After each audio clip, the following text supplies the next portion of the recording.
बच्चों, एक घने जंगल में सोना नाम की एक चिड़िया रहती थी।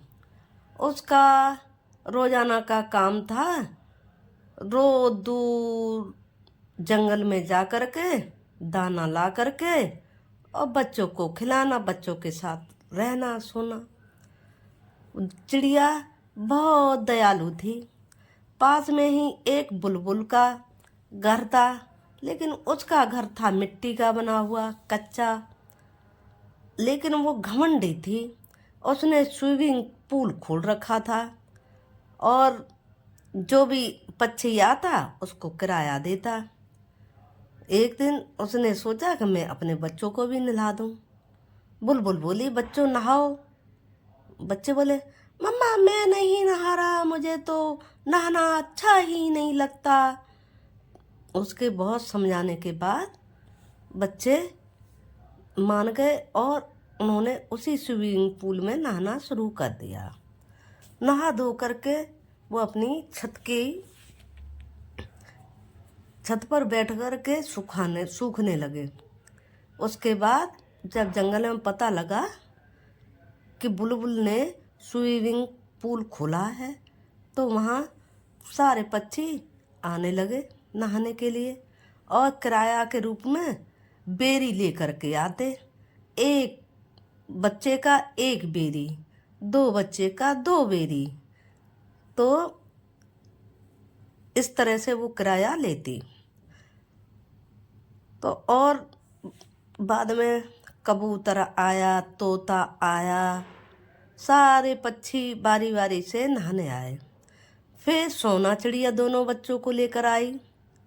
जब सोना चिड़िया आई, वो बेरी लेकर नहीं आई और उसने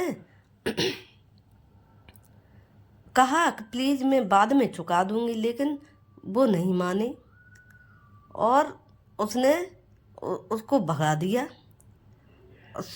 सोना अपने दोनों बच्चों को लेकर उड़ गई और वो बच्चों को समझाती जा रही थी कि चलो बच्चों, तुम्हें नदी के पानी में नहलाऊंगी।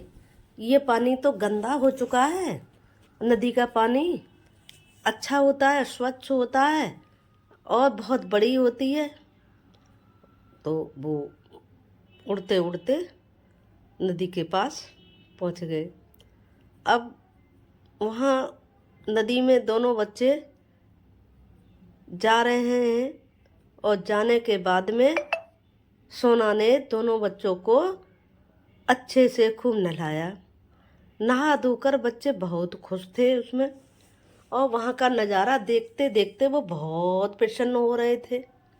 वहाँ की हरियाली देख करके बहुत ही उनका मन प्रफुल्ल था। अब वहाँ नदी के किनारे जैसे ही वो नहा रहे थे, वैसे ही एक कौवा आया। कौवा बोला, बहन उदास क्यों हो? उसने कहा, भाई बुलबुल के यहाँ गई थी, सारी बात बताई, उसने नहाने नहीं दिया। उसके बाद कौवा ने आश्वासन दिया कि मैं ले आऊँगा। लेकिन कौवा की पत्नी बहुत जलनशील थी। वो बोली, हाँ हाँ हाँ हाँ, घर का काम तो करते नहीं बनता है। इधर उधर जंगल के सभी पक्षियों की चाकरी करते फिरोगे, गुलामी करते फिरोगे, घर का काम तो बनता नहीं है, होता नहीं है। ऐसे उसने खरी खोटी सुनाना शुरू कर दिया।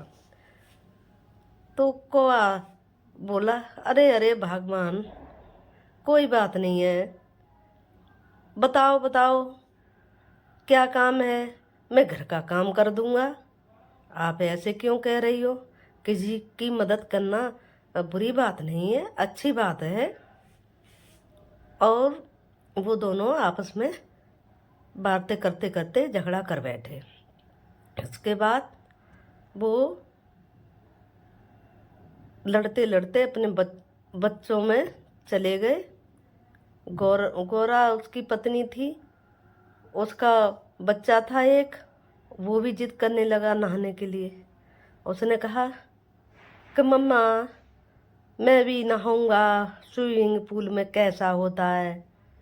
उसने, अब बेटा मैं तुम्हें नदी में नहला लाऊंगी, वो गंदा होता है, उसमें सारे पक्षी नहाते हैं और उसमें बहुत सारे कीटाणु गिरा जाते हैं। फिर उसके बाद एक भूरा नामक कौवा आया, वो मन से कपटी था। उसने कहा, बहन तुम चली जाओ पहाड़ी के पीछे, मैं तुम्हारे बच्चों को देखे रहूँगा। लेकिन उसे सोना को विश्वास तो था नहीं, लेकिन फिर भी वो पूरा मन पक्का करके और ईश्वर भरोसे चल दी। और उड़ते उड़ते रास्ते में बहुत बड़ा तूफान आया, और तूफान इतना आया कि उस पर उड़ा भी नहीं जा रहा।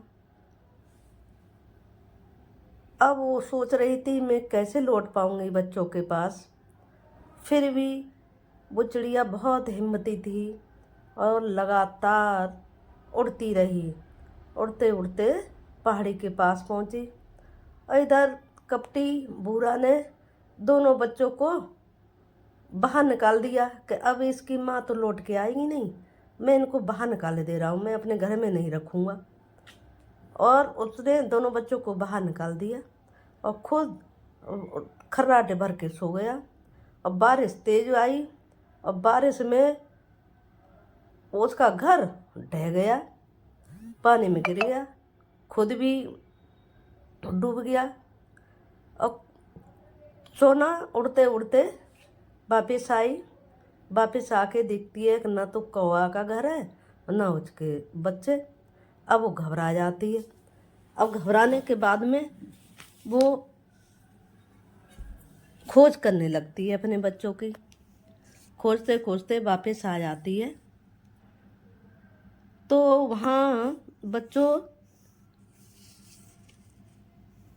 बहुत सुंदर चिड़िया मिलती है, उससे उसकी दोस्ती हो जाती है। और वो कहती है, बहन मेरे घोंसले में चलो, बारिश थम जाए तब चली जाना। वो भी चिड़िया दिल से अच्छी थी। अच्छे को अच्छे मिल जाते हैं, कपटी को कपटी, चोर को चोर, इसलिए उसको अच्छी चिड़िया मिल गई। जब बारिश बंद हो गई तो उसने सोचा कि अब मैं चलूं। अब वो अपने बच्चे की खोज में फिर से चलने लगी। अब वहाँ बच्चे डाली पर बैठे भूरा ने बाहर भगा दिया, बारिश में भीग रहे थे और रो रहे थे मम्मा के याद कर कर के। अब वहाँ पे एक रानी दादी थी। रानी दादी ने कहा, बच्चों इधर आ जाओ मेरे पास। बच्चे उसके पास सो गए और इधर कौए का सारा घोंसला डूब गया और मर गया।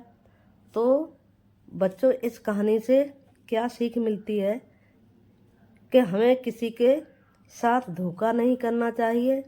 कौए ने धोखा किया, वह अपने आप बारिश में बह गया। इसी तरह बुलबुल भी मिट्टी में फंस गई, अपने कच्चे घर की मिट्टी में फंस गई। उसने सोना ने बाहर निकाला और उसके साथ भी सोना ने अच्छा किया। जब वह अपने बच्चों सहित बच गई, बोली, बहन मैं शर्मिंदा हूँ, मैंने तुम्हारे साथ अच्छा नहीं किया है। तो सोना चिड़िया ने बिना कुछ कहे वहाँ से चली गई और अपनी बच्चों की ढूंढती हुई पहुँची। तो देखो बच्चों कि जो मन से अच्छे होते हैं, इसलिए भगवान भी उनकी सहायता करता है। जो लोग धोखा करते हैं उसको हमेशा बुरा ही फल प्राप्त होता है। तो बच्चों कहानी पसंद आई हो तो सब्सक्राइब करें प्लीज़। धन्यवाद।